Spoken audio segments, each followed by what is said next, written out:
Today,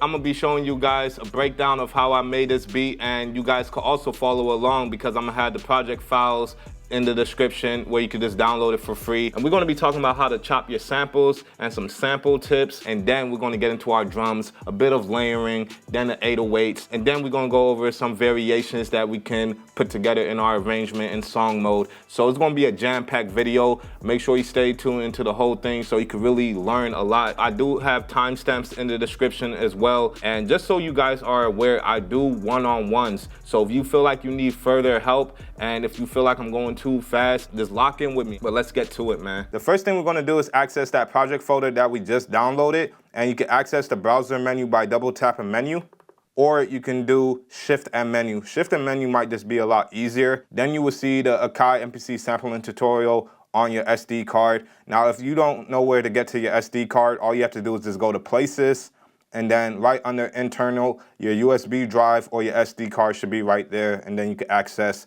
that folder. So we're just going to click into it with the data wheel. Then you will see all the project files. Now for me, of course, I wanted to make this more organized, but on Buy Me Coffee, I could only upload the files and not folders. But in the near future, I will make it more streamlined. But no worries, we're just going to pull up that sample. So it should be right at the top, and you want to press load. Now you can see that pad 14 is highlighted. We don't want it to go on a pad right away. Usually when I'm starting up a sample project, I don't put anything to the pads unless it's the drums. So press load. Then to access our sample edit mode, which is where we're going to be doing our chops, you could double tap mute, or you could do shift and mute. Same thing. Anytime you see the white letters at the bottom, that's just the secondary option, and you can double click it, or you can hold down shift to access even the grid or the sampler or the XY effects. Now when I have my sample, usually I just like to run through the whole sample, just listen to it. But another method that I like to do is just, click on certain sections and just keep scrolling. So for example, I can go to a part like this.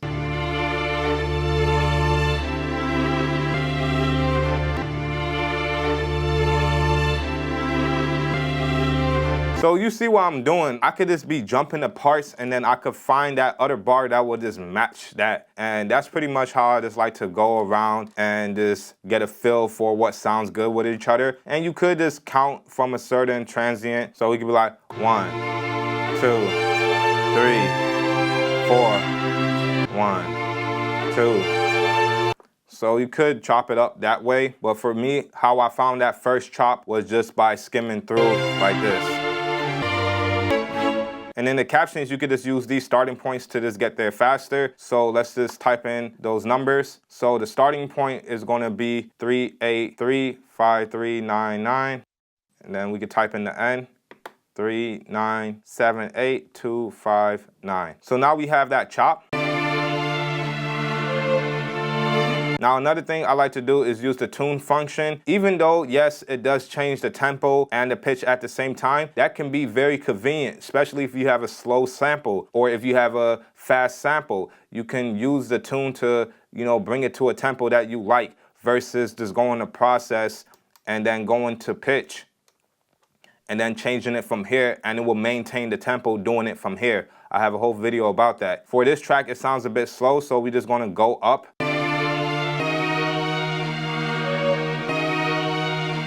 That's dope.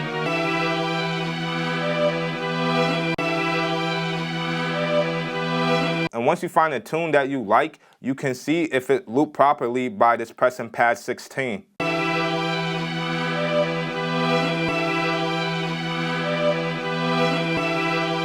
So that sounds good to me. Now we're going to assign that to a pad. So we could just go to assign, and we're going to skip this first option and go to the second one where it says make new sample. Now we just want to make sure it's on pad 1. A1 is bank A, and 01 is representing the pad. And you don't have to change anything else. And you can see that it's going to go to program 1. And then we're going to want to press do it. And the reason why I like this way is because instead of going here to extract it and then assigning it to a pad, it's already assigned to a pad.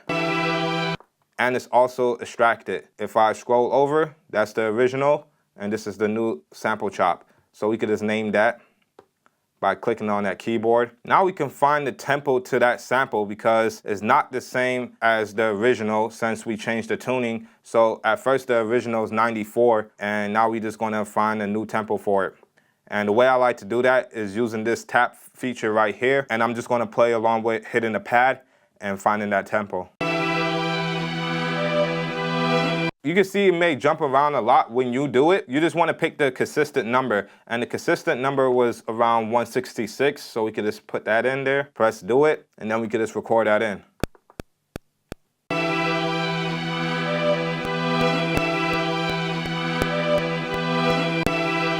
Just a quick trick that I did was shift and play start takes off the metronome and puts on the metronome. So if I do shift and play start, you can see that the shortcut pops up, letting you know it's on and letting you know it's off. Now you also want to keep in mind, since we're in double time, 4 bars is actually 2 bars. So usually I like to make a 4-bar or 8-bar loop as a beat to go off from before I turn it into a song. So what we can do is go to this pencil tool and let's double the length. And if we go to grid view, you can see that it double it for us instead of us having to go back in and play it. Now, a cool trick that I've been just testing out, you know, on the MPC, you want to just come up with your own kind of methods when it comes to sampling. Don't just be so quick to say, oh, nah, don't do it this way or do it this way. Like, be open to a lot of methods because on the MPC, you're going to have to use a lot of creative power to get around all these kind of limitations. So for the last note, I know I want to switch up because usually if you hear a trap beat, like a sample trap beat, they're either playing like 1-bar loop for 3 bars and then the last bar they switch it up, or they play a 2-bar loop and then the next 2-bar loops is going to be switched up. There's all these different techniques that you can use. So me just knowing that, you can see how I just transpose it up to the second pad, even though I don't have a second sample chop on a pad yet. What we're going to do is to go to main, shift and mute, and then we're going to go to program, and then we're going to hit pad 2. Now let's go back to pad 1 real quick.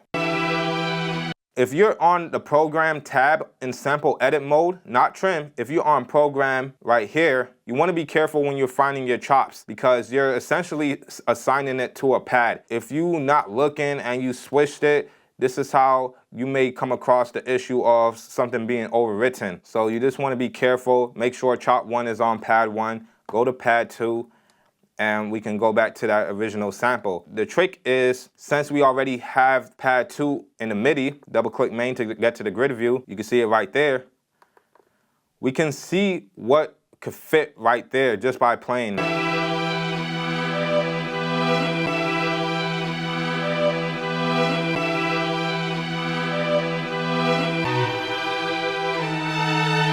You just keep playing it until you find something that you like. So for instance, that's how I came across the second chop. Let's just type that in again. The number is going to be in the caption. So 2830394.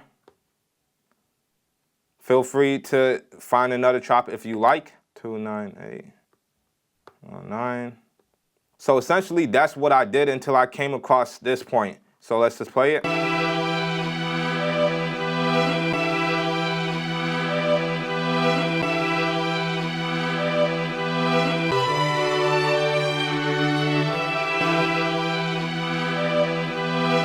And I like this workflow because sometimes you may cut a sample and you didn't know that you need to have a little bit more of that piece, so you can still go back and edit, or you probably wanted to cut it a bit shorter and you can do it that way as well. But once you have your chop, you still want to make sure you have a separate chop so that, you know, especially if you're building out sample kits, this is just going to be an easy way to do that and also stay organized and not have files just kind of get lost. So you want to just assign it, make new sample, make sure you're on pad 2. You don't want to overwrite pad 1. Press do it, and we're going to name this chop 2. Do it. If we hit that icon at the top, it's like an eye icon. On this sample, and before we even get to the effects, let's just name this real quick, because on MPC, it's not like a DAW. You want to make sure you stay organized with naming everything, or you're going to easily overwrite stuff. That's just an issue on here. We're just going to go to insert effects, and I'm going to pull up an EQ. And I'm pulling up an EQ because I want to take out any of that low end so I can make space for my drums, like my kick and my 808. So what we can do is go to the second tab, high low cut, and then just trim off some of the access points. Now we just want to turn it on real quick. And I'll probably use a sharper EQ curve because this is a low cut, and then we could just use the third knob to mess around with it.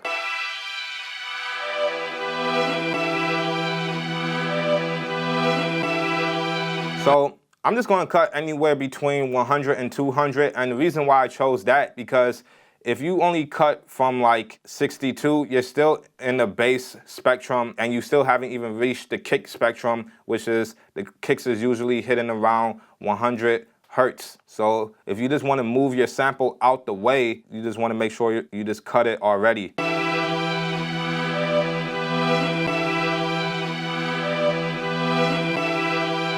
If you listen very closely, you can hear that the low end gets pushed to the back, and you can hear when it's off, it comes back to the front. That's all I'm gonna do for now, and we probably will wanna go back to that once we get our 808s and our drums going. Now let's take a look at our drums. So we're just gonna go to track 2 and name this drums.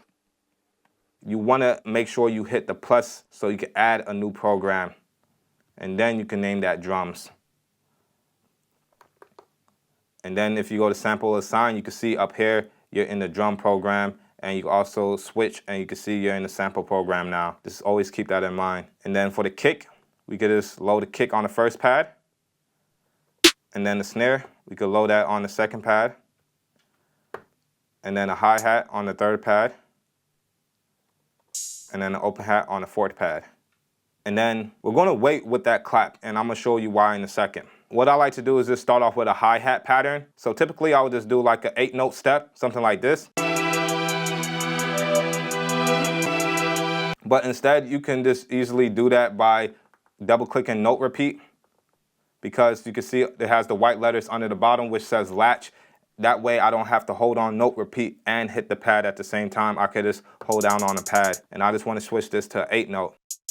Now it doesn't stop right here. We're going to add a little sauce by going to 16 levels. Now, it may be on a different thing. It might be on velocity, or it might be on tune. You just want to scroll all the way to the end until you get to ratchet. Now, when you're on ratchet, what this allows you to do is, now I have my note repeat, but I also have more rolls.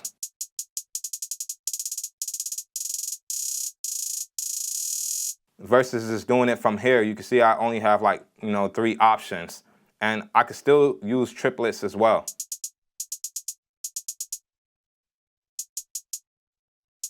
So we could go to our grid view and mess around with something.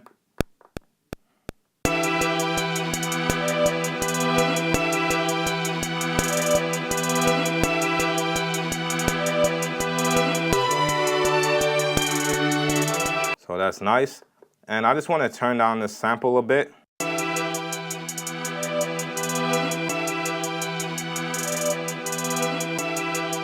All you had to do was hit mix to get to this screen right here. Now we can add our snare.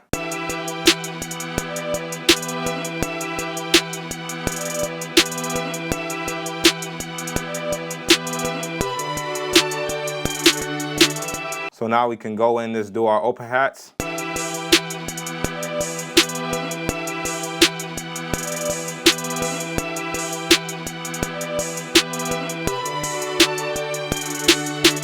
So you also want to be careful about something as well. When you're on note repeat, you want to definitely make sure you probably get back to 1/16, so that when you're playing with another sound, the MIDI is not going to just snap to that measure. As you can see right here, the snare got snapped to that point. Just to make it easier, I'm just going to cut it and just play it again. I can always hit the blue tab up here and then just start from the middle.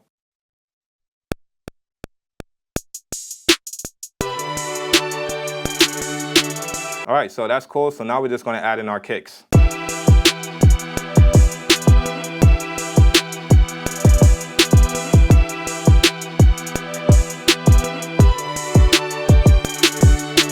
Now, the reason why I said to hold off on the clap, because what I like to do is just go to menu pad 14, shortcut to get the program edit. We can go to our samples, and then if I hit the snare, instead of putting the clap on pad 6, I can just layer it. And you can see layer 1, layer 2, layer 3, layer 4. You can go up to, 4 layers. And then I could just go here and, go shift the menu to get to the clap. Make sure it's not highlighted on any pad, then press load, just so it's in the sample pool. Then we could click in and use that clap. Now you can hear the clap and the snare by itself. This is a good way to just blend sounds. And also, if you look closely, there's 4 dots at the bottom, so that just means different pages in the sample section. So hit sample again. I can control the clap level and I can control the snare level. And also, you know, you could have all these different features like messing with the offset of it and the ending and the starting point. And you could pan, you could do levels, you could do a lot of different type of things when you're layering. This is how you would layer your drum sounds. But for the clap, I want it to stick out more, so I can just mess around with the tuning. Go up 1 semitone. So if you can't hear it, let's just go extreme.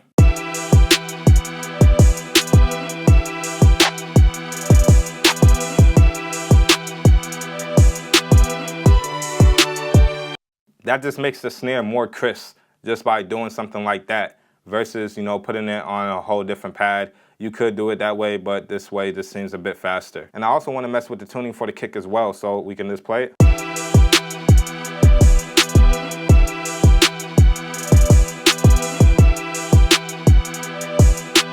I like how this pitch sounds with the kick, and then for the open hat, I just kind of want to go to this envelope and just kind of make the sound cut off a bit sooner, just to make the drum sound more tighter.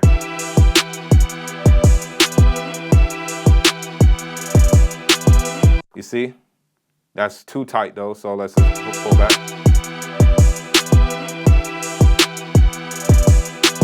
And this is how you get more of a bounce with your drums when you're messing around with the envelope just like that. Now let's go to our 808s. So go to a different track and we're going to go to our key groups. Now you can load your 808s in the drum program, but for the most part your workflow is probably going to be in key groups, so you can play around with it as if you're on a keyboard, but you're going to be doing it on the pads. So I'll show you what I mean. We're just going to name this 808 and name this program 808. So let's go in and get our 808 and we can hit any pad, because if you go to the sample assign, when you're in key groups, it's just going to load on all the pads anyways. Then from here, we can go to menu pad 14 and you just want to switch it from note on in one shot and go to your global settings and switch it to mono. Mono just ensures that once I hit one note and go to another note, the previous note will cut off. So something like this. Now, the reason why we switched it from note on in one shot is because when you're using note on, it's not that it's bad, it's just more of a preference when it comes to your workflow. Some people just like to hold on to the 808 and play it that way, because you see, when I release it, then the sound stops. So that's cool when you have longer basses, but even for me, I just like to do one shot just to get it out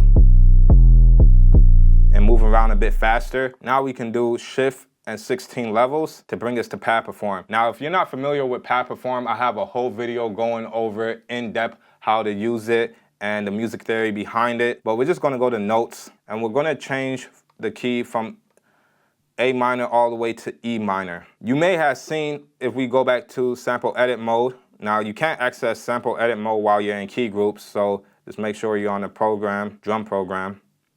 We're just gonna go to that sample chop. You can see that it says D minor. So you're probably asking yourself, why didn't we not put it in D minor? Because we went up with the tune 2 pitches. So we have to do the same in 16 levels. So let's just go to our 808, 16 levels. So going from D, 1, 2, brings us to E minor. Now we're not done yet, because if your 808 is not tuned to C right off the back, so a quick way to check is actually to just switch from key groups to a drum program. You just want to go to sample edit, sample mute, and you want to go to trim, go to the second page, and you'll see that the key is in D minor. Now we want our key to follow the root note so that it makes it in sync. And if nothing pops up, you could just press the detect key button, and then from there we just want to go to main, switch from drum program to key groups, and you want to make sure you make that switch because the menu mode in sample edit is different. So we just want to go down 2 semitones to bring it to C. Shift 16 levels. We went from D to C sharp to C so that it can sync properly with our project. So now we can play along with E minor. And you will hear with the beat that it sounds in sync.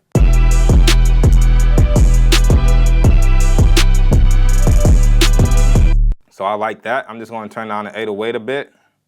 As you can hear, it's just overpowering everything. Double tap main. Now we can put in our pattern.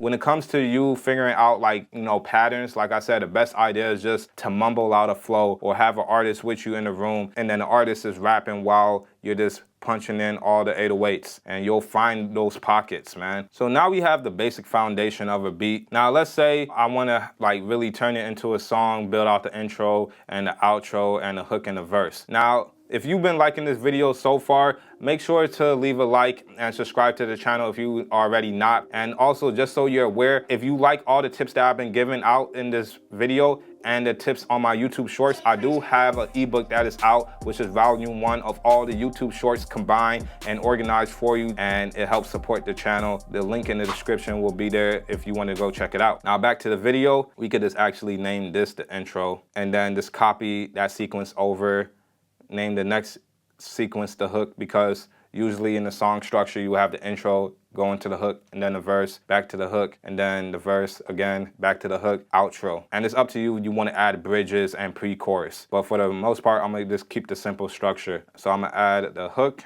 do it. Now I'm going to just name this hook 2. Now the reason why I name a hook 2, because usually with my hooks, since it's 8 bars, I like to have each 4 bars different from the next 4 bars. And it don't have to be a big difference. It just depends on the beat. For this, it's just a loop. So the most I can probably really do is add in another sound or just take out some sounds or make a different rhythm. So I like to do that.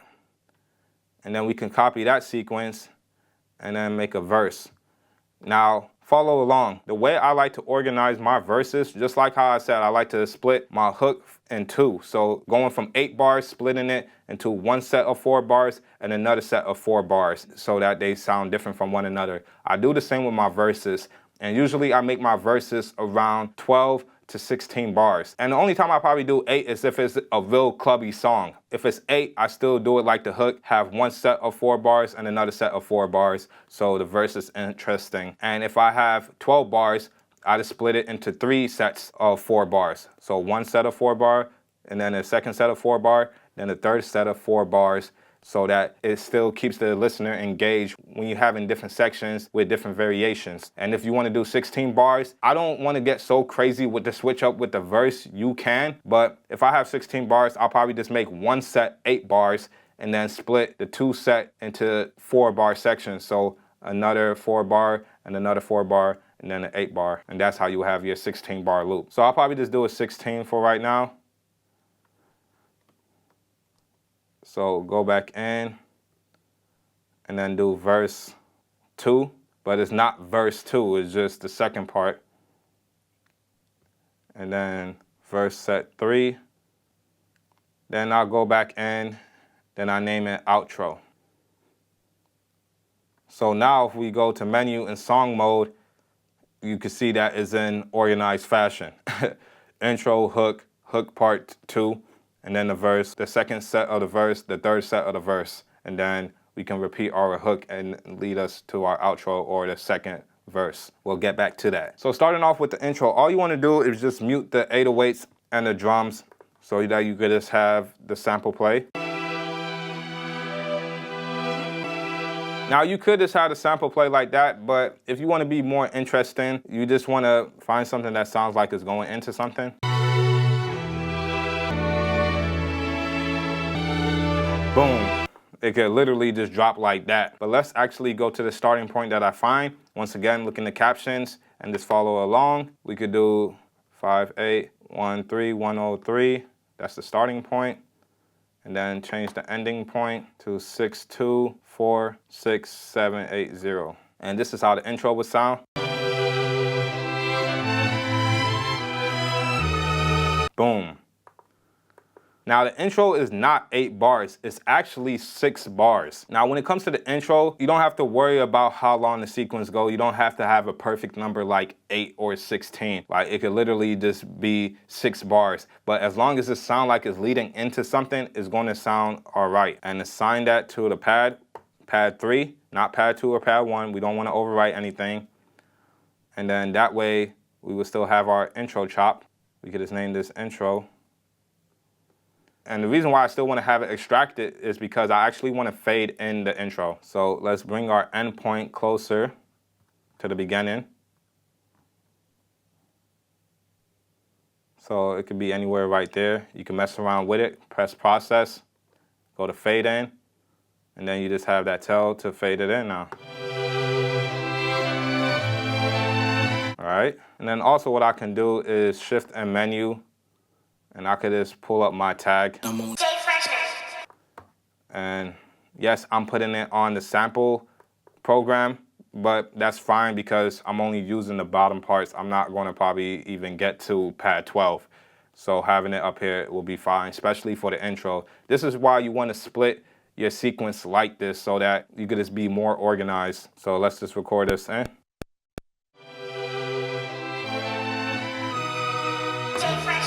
Now to see if it transitioned well into the hook, all you have to do is just play it and then go to their hook, and it will go to the next sequence right after. So play, switch to the hook.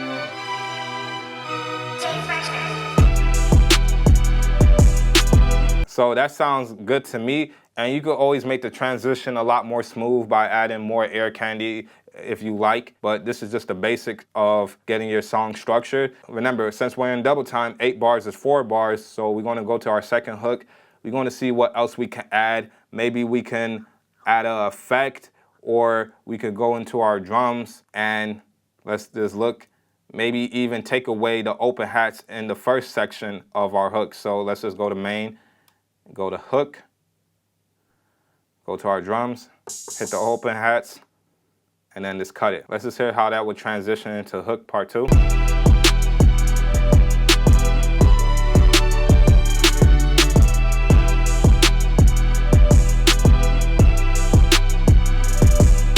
And what we can do for the first part of the hook, we can even like switch up the 808 pattern. So we can go in and make a new pattern, just erase this. Let's do it.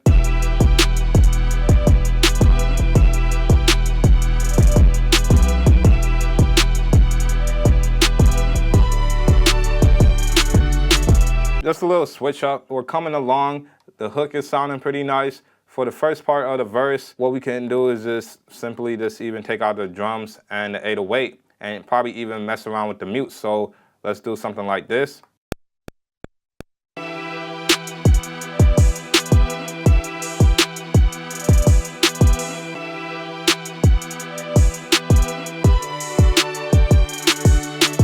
And then for the second part, what we can do is we can make this be the one that goes to 16 bars. So we could just double the length for that. And what we can do for our sample is get more creative, make it sound a bit different by adding the effect. But before we do that, because we don't want to affect the program itself, or everything else under that program is going to be affected. We want to duplicate that. So we want to copy that program by hitting the pencil tool, duplicating it. Now this duplicate version, I can put a half speed on it. So half speed is in modulation. You could use flex speed if you have it. I'm just trying to keep it stock. So this is how it would sound with the half beat.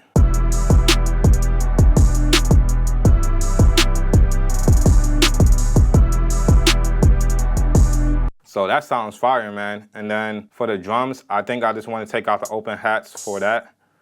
So let's cut the open hat out. And what we can do is just, in the beginning, we could probably just take off the drums and the 808. So like,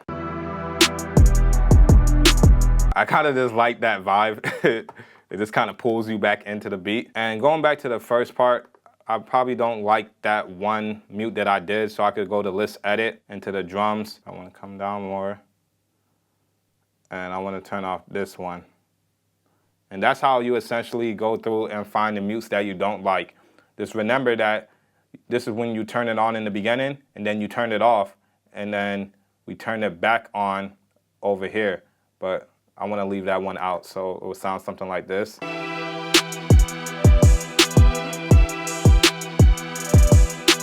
Remember, I had a mute around the 4 to 5 bar section. Now I don't, and now we can see how it transitioned. gotta get this money, gotta get paid. Switching lanes, feeling like I'm Paul Walker. Hey, get into the money while I'm with your daughter. In the club, glancing, I be in a starter. 20 in a cup, 20 in a lot. Yeah, you get what I'm saying, man? Then what we can do for verse 3, we can still have that half speed on, but we can even duplicate it again and put something else on top of that half speed. So another plugin that I like, which is stock, is the filter gate. And we can just mess around with the filter gate. Ooh. Hey, hey, get it to the money, 20 in a bag.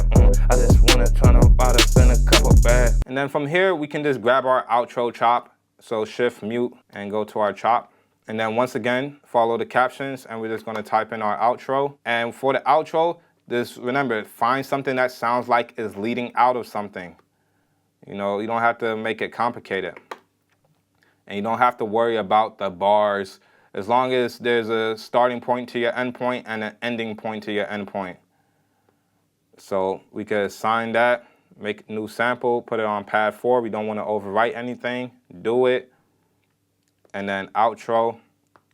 And then once you have that, you can go into your song mode and you can press overdub, and you could just hit intro, hit hook, hook part 2, verse set 2, verse set 3, and then hit the hook again, hook 2, and then we're just gonna do an outro. And then now you have your whole song mapped out. And any section you could always make longer just by clicking the number and making it 2. So that 16 is now gonna be 32. So now this is gonna go from an 8 bar to a 16 bar section, and we don't want that though. Now, once you have your whole song, you could convert that into a whole sequence to do more with it, or you could just export it. Now, if you want more in-depth video on song arrangement, you can check out this video next. And if you want me to do a mixing to this beat, let me know in the comments what you think. Peace.